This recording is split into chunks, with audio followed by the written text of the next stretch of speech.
Bonsoir à tous, merci d'avoir choisi TV+ pour vous informer à la une de ce journal. Sensibiliser l'opinion publique aux conséquences sanitaires, sociales et économiques dévastatrices, c'est l'objet de la célébration aujourd'hui de la Journée mondiale de lutte contre la tuberculose. En Ouganda, la communauté internationale et plusieurs ONG du pays fustigent l'adoption du projet de loi anti-LGBT. Les détails dans ce journal.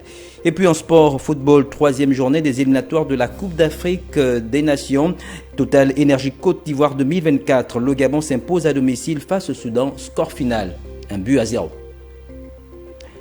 Nous ouvrons ce journal avec la célébration aujourd'hui de la Journée mondiale de lutte contre la tuberculose. Oui, nous pouvons mettre fin à la tuberculose. C'est le thème de cette présente édition. Un engagement évocatrice qui interpelle tout un chacun. Des précisions dans cet élément signé Chimenino.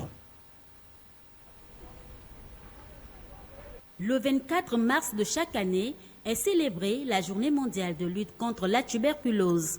Une journée qui vise non seulement à sensibiliser le grand public, mais aussi à susciter une prise de conscience aux conséquences sanitaires, sociales et économiques dévastatrices de cette maladie évitable.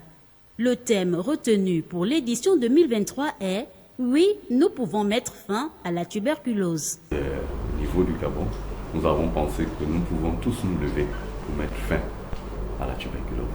La tuberculose est une maladie infectieuse qui sévit dans notre pays. L'incidence de cette maladie est très élevée. On estime à 513 cas pour 100 000 habitants.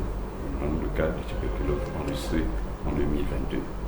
C'est vraiment important et ça classe le Gabon parmi les 30 pays à haute charge de la maladie dans le monde. Ce taux élevé de tuberculeux qu'enregistre le Gabon trouve sa justification en ces termes. Le nombre de cas continue parce qu'il y a beaucoup de gens qui ne se font pas traiter, donc le bacille de cas continue à circuler.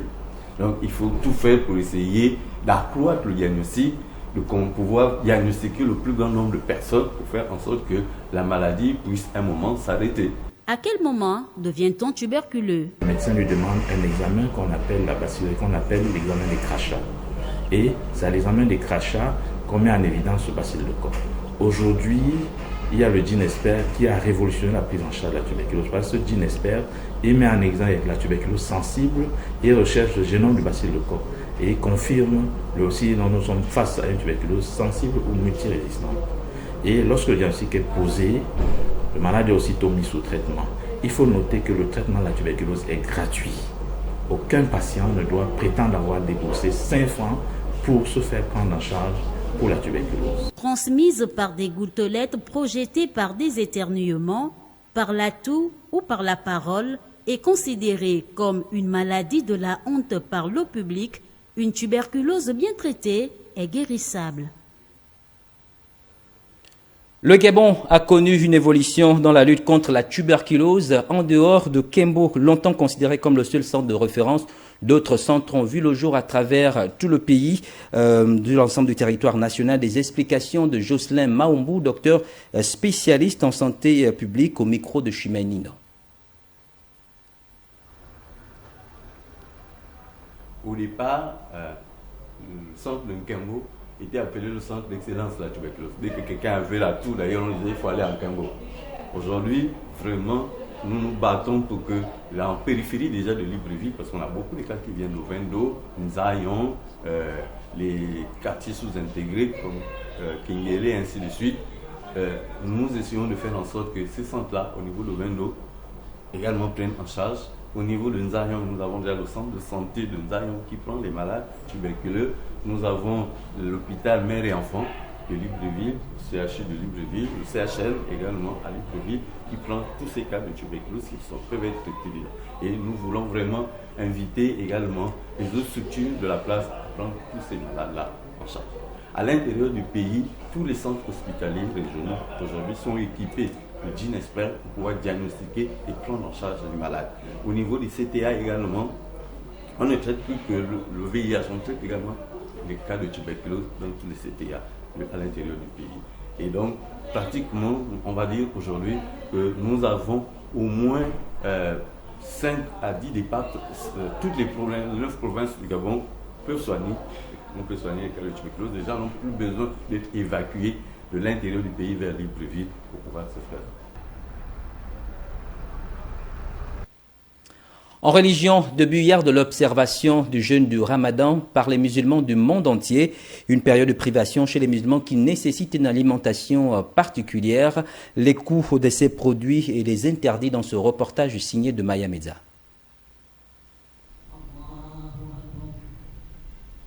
Jeudi 23 mars 2023 au Gabon, début du mois de Ramadan. Dans les marchés de la capitale, le prix des denrées frappe aux portes des ménages, des musulmans. Pour ces croyants, la nourriture coûte excessivement cher. Pendant le mois de Ramadan, c'est un mois béni et le coût là, on ne fait pas attention au coût parce qu'on a beaucoup de privilèges que Dieu nous donne pendant le mois de Ramadan, ce qui fait qu'on ne se rend même pas compte du coût du Ramadan. Pendant cette période, il existe plusieurs interdits pour les musulmans notamment. Il y a une femme enceinte qui fait faim, il y a les autres qui font faim. Parce que moi-même, je suis en 7 mois. Je prends les carèmes, mais je n'ai pas fait tout, j'ai fait 20. Parce que c'est par à la famille, on m'avait dit que mon bébé est un peu faible parce que je ne mange pas. Les autres c'est faux, les autres c'est vrai, parce que tu ne peux pas faire les carèmes, tu vas mentir, tu vas dire que j'ai l'estomac, j'ai quoi là. Toi avec Dieu, oui, avec Dieu, mais si tu es malade, c'est pas forcément que tu vas prendre les carèmes. Toi-même, tu sais que tu as pris le soir, là, tu vas évanouir, ou bien quelque chose va te faire mal, c'est pas bon.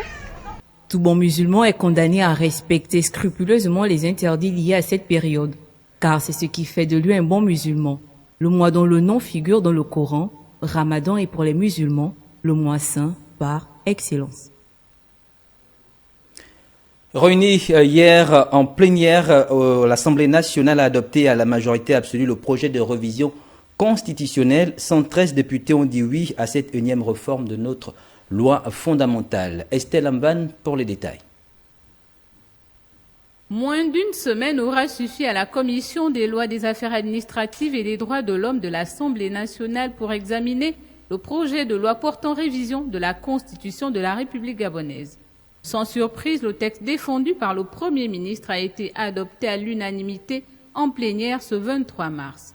Sur 122 députés présents, 113 ont voté pour, 6 contre et 3 abstentions.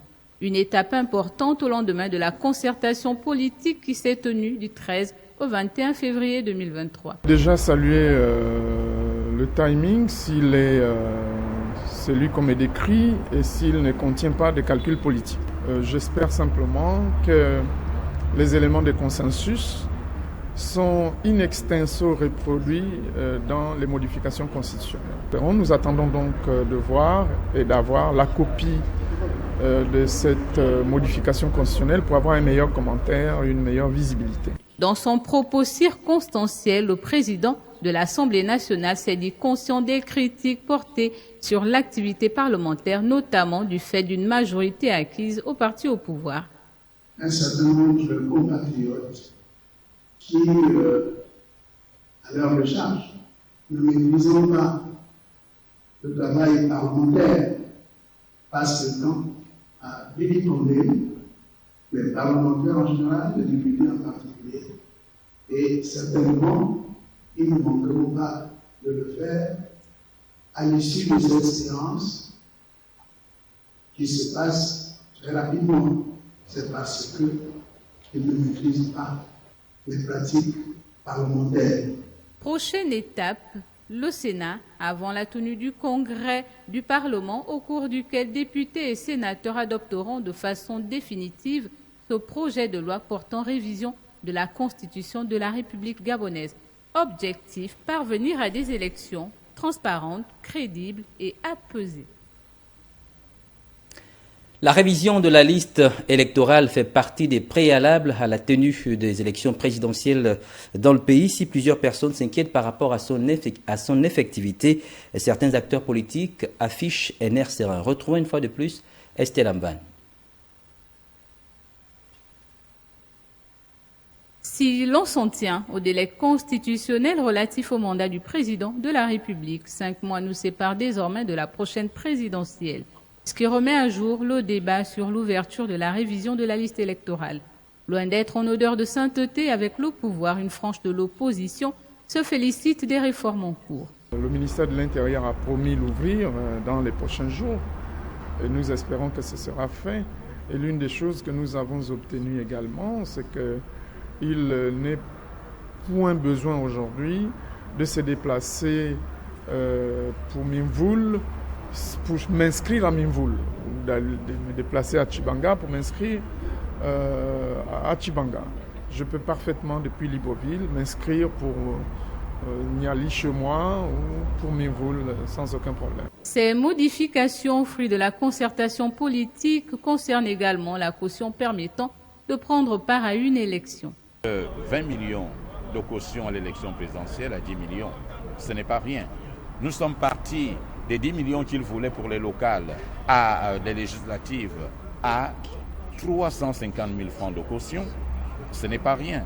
Nous sommes passés de 350 000 francs au local à 250 000 francs de caution. Ce n'est pas rien. Ça va permettre au plus grand nombre de prendre part à toutes ces élections. Par rapport aux doutes qui subsistent, le rapporteur pour le compte de l'opposition réagit. Vouloir juger les choses avant même qu'on les expérimente est une très mauvaise chose, et surtout quand on est homme politique.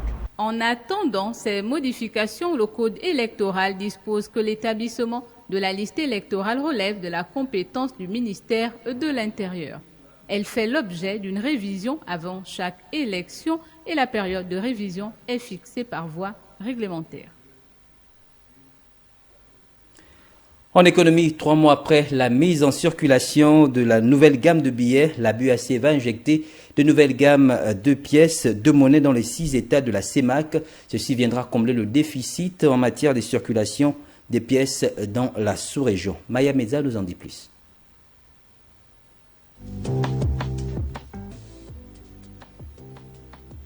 C'est la conclusion du comité ministériel de l'Union monétaire de l'Afrique centrale, UMAC, réuni en session ordinaire le 15 mars 2023 à Yaoundé au Cameroun. Le dit comité a en effet autorisé la création d'une nouvelle gamme des pièces conformément aux préconisations formulées par la Banque des États de l'Afrique centrale, BEAC. Une initiative qui devrait mettre fin à la rareté des pièces de monnaie qui dure depuis quelques années dans la sous-région. Cette décision intervient 3 mois après la mise en circulation de la nouvelle gamme de billets de banque conformément à la décision prise le 7 novembre dernier à Douala par le comité ministériel de l'UMAC. Les pièces de monnaie actuelles sont issues de la gamme de 2006. Si la date de mise en circulation des nouvelles pièces n'a pas été communiquée, l'on sait toutefois que les nouvelles pièces seront simplifiées. Cela devrait permettre de répondre aux aléas de contrebande et aussi de lutte contre la pénurie de pièces de monnaie. Selon certaines indiscrétions, la pièce de 500 pourrait disparaître pour laisser libre cours aux billets. La page étrangère en République centrafricaine, près de 200 personnes ont participé avant-hier à Bangui, capitale de la Centrafrique, à des manifestations en soutien à la Chine et à la Russie, 4 jours après le meurtre de 9 Chinois sur un site minier dans le centre du pays. Carmen Eyegui. À l'appel du Front républicain, mouvement politique proche du pouvoir, le rassemblement a commencé dans la matinée et s'est achevé à la mi-journée au pied du monument d'hommage aux forces armées et à ses alliés russes. Les manifestants ont brandi des drapeaux russes, des banderoles proclamant notamment soutien à la Chine ou encore « La Russie c'est Wagner, nous aimons la Russie et nous aimons Wagner » et déposé une gerbe devant l'ambassade de Chine.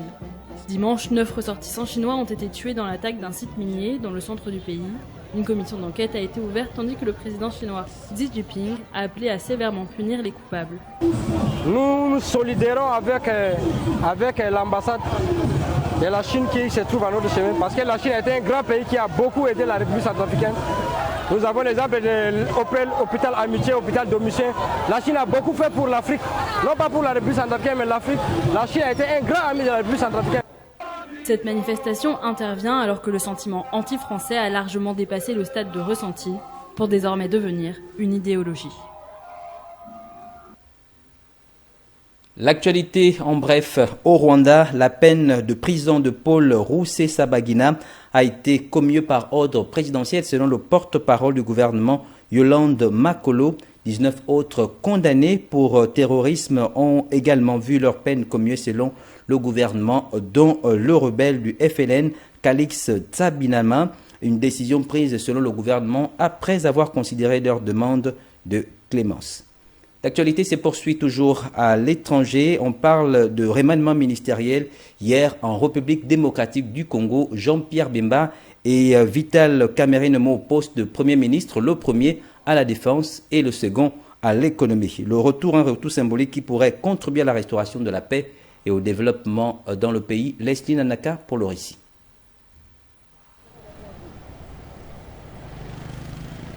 C'est dans la nuit d'hier que l'ordonnance portant nomination de la nouvelle équipe gouvernementale a été diffusée sur les antennes de la radio-télévision nationale congolaise par la porte-parole du président congolais, Félix Tshisekedi.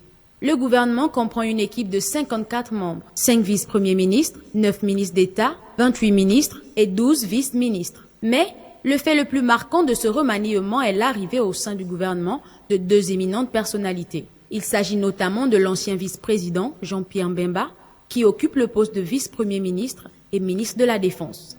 Ex-chef de guerre, vice-président et chef du parti MLC, Mouvement de Libération du Congo, Jean-Pierre Bemba avait été condamné à 18 ans de prison par la Cour pénale internationale pour des crimes commis en République centrafricaine avant d'être acquitté en appel en 2018 au terme de 10 ans d'emprisonnement.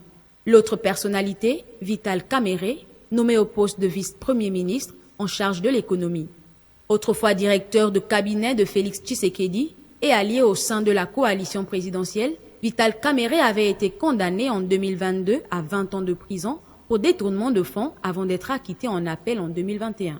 L'entrée de ces 2 poids lourds de la scène politique congolaise au gouvernement apportera certainement plus de paix dans le pays en général et en particulier dans la zone du Nord Kivu où règne l'insécurité due à la présence des groupes armés rebelles. La paix qui est le gage essentiel pour le développement d'un pays.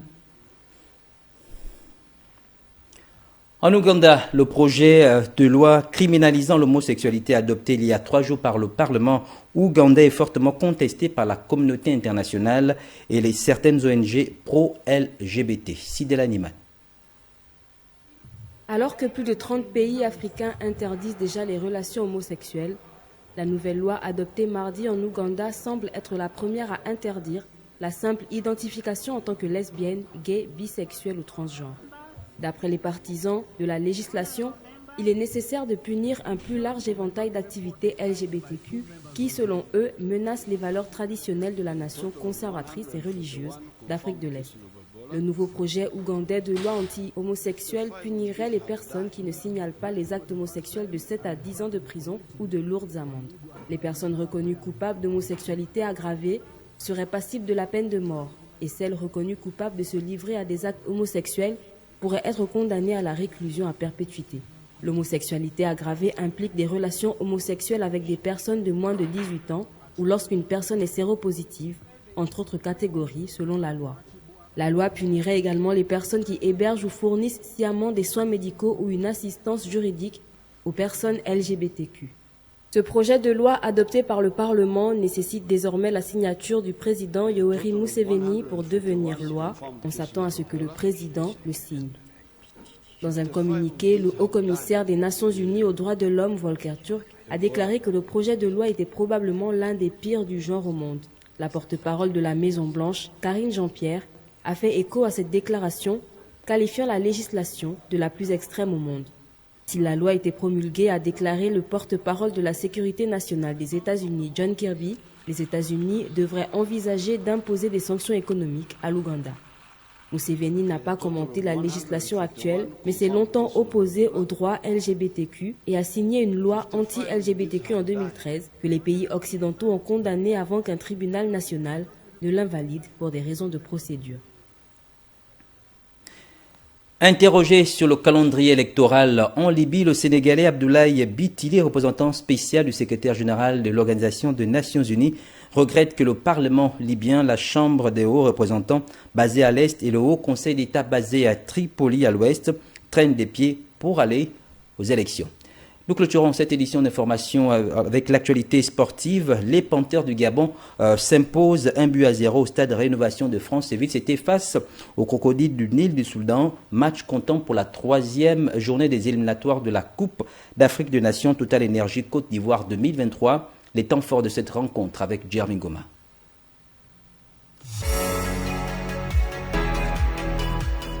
Les Panthères du Gabon affrontaient hier au stade Rénovation de Franceville les Crocodiles du Nil du Soudan lors du match comptant pour la 3e journée des éliminatoires de la Coupe d'Afrique des Nations Total Énergie Côte d'Ivoire 2023.